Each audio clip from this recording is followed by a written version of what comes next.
समस्त जगतां मधुकैटभारे वक्षो विहारिणि मनोहर दिव्यमूर्ते श्रीस्वामि निश्चित जनप्रिय दानशीले श्रीवेङ्कटेश दयिते तव सुप्रभातम्।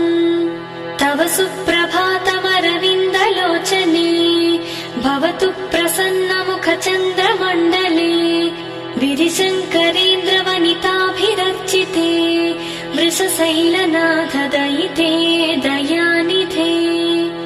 अत्र्यादिसप्तर्षयः समुपास्य सन्ध्याम् आकाशसिन्धुकमलानि मनोहराणि आदाय पादयुगमर्चयितुम् प्रपन्नाः शेषाद्रिशेखर विभो तव